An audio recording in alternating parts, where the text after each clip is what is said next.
we are going to make 4 at a time half square triangles.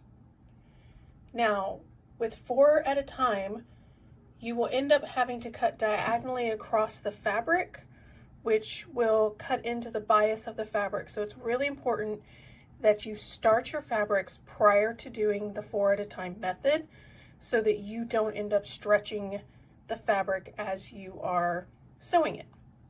So I have 2 squares that are the same size, and these are going to be my half square triangle pieces. To do 4 at a time, I'm going to place one square on top of the other. I usually put the lighter piece on top because I can see the seams a little better. So they are right sides together, and then I'm going to sew a 1/4 inch around this square. So I'm basically sewing around the edges of the square.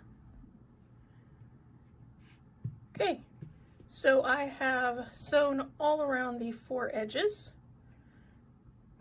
And now the next step will be to cut an X. So I'm going to cut across here and cut across here.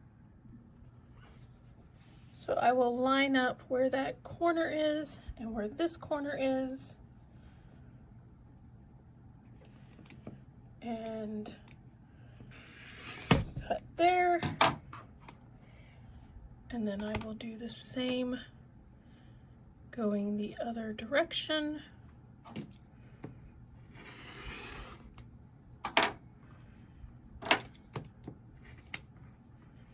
And that gives me